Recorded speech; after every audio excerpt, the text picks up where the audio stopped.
Las técnicas anestésicas buscan la efectividad mediante la desensibilización en la región a tratar, basadas en conocimientos anatómicos, fisiológicos, planeación y aplicación por medio de los protocolos, buscando así el éxito mediante una preparación adecuada del profesional y del estado tanto físico como emocional del paciente.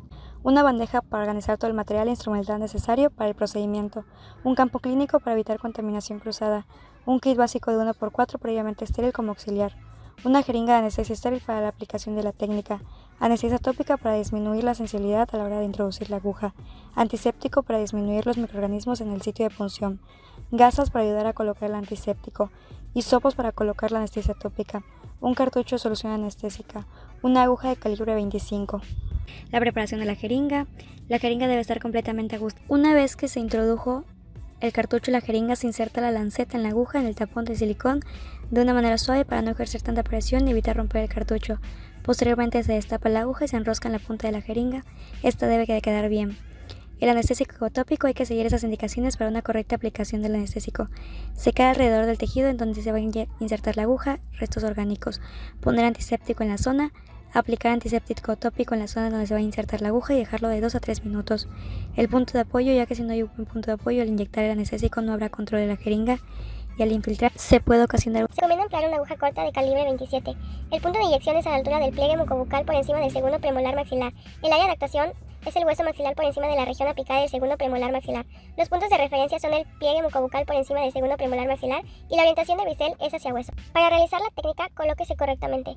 Para el bloqueo del nervio alveolar superior medio derecho, si es diestro, debería sentarse en la posición de las 10 horas de frente al paciente. Para el bloqueo del nervio alveolar superior medio izquierdo, si es diestro, debería sentarse en la posición de las 8-9 horas de frente al paciente. Prepare los tejidos del punto de inyección. Seque con una gasa estéril, aplique antiséptico tópico, aplique anestésico tópico durante al menos un minuto. Estire el labio superior del paciente para tensar los tejidos y aumentar la visibilidad. Si es posible, utilice un espejo bucal para disminuir el riesgo de lesión accidental por pinchazo del administrador. Introduzca la aguja a la altura del pliegue mucobucal por encima del segundo premolar con el bisel dirigido hacia hueso.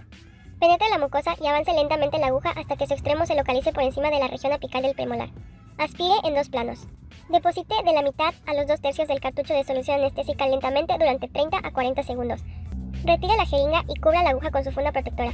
Espere un mínimo de 3 a 5 minutos antes de comenzar el procedimiento dental. Para realizar un bloqueo del nervio mentoniano derecho o izquierdo, si es diestro, debe sentarse cómodamente de frente al paciente, de modo que pueda introducir la jeringuilla en la boca del paciente por debajo de la línea de mirada. Se recomienda colocar al paciente en posición supina, aunque la posición en semidecúbito también es aceptable. Pida al paciente que cierre parcialmente la boca para lograr una mejor acceso al punto de inyección. Localice el agujero mentoniano colocando el dedo índice, el pliegue mucobucal y presione contra el cuerpo de la mandíbula en el área del primer premolar. Desplace el dedo despacio en dirección anterior hasta notar abajo de una estructura irregular y algo cóncava. El hueso anterior y posterior del agujero mentoniano es liso, sin embargo el hueso que rodea directamente el agujero es rugoso al tacto.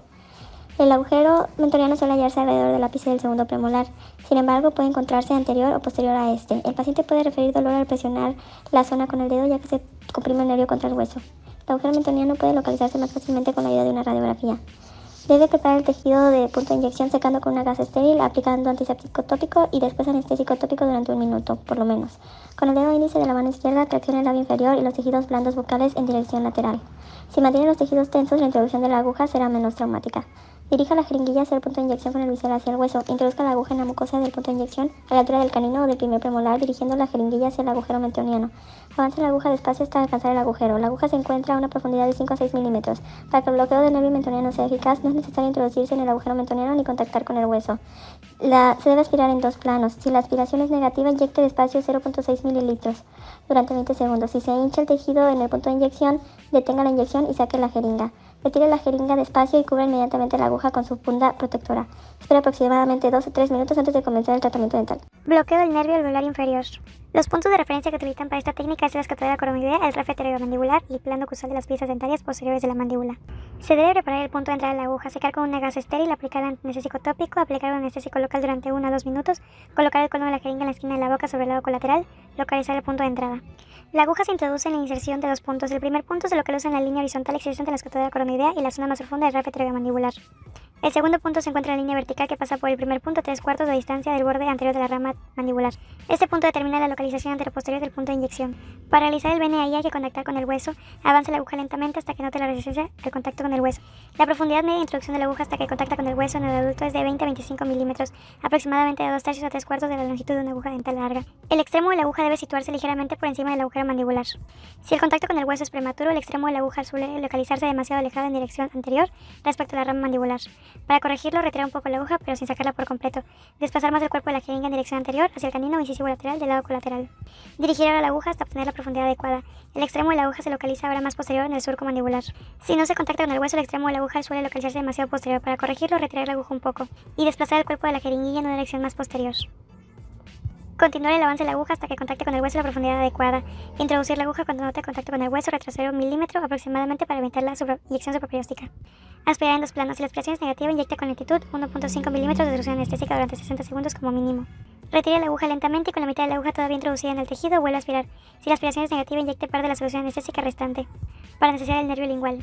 En la mayoría de los pacientes no es necesaria esta inyección porque el anestésico local empleado por BNI ya anestesia el nervio lingual. Retire la jeringuilla con lentitud y cubre la aguja con su funda protectora. Esperar de 20 segundos antes de incorporar al paciente. Esperar de 3 a 5 minutos antes de comprobar que ha logrado la anestesia pulpar.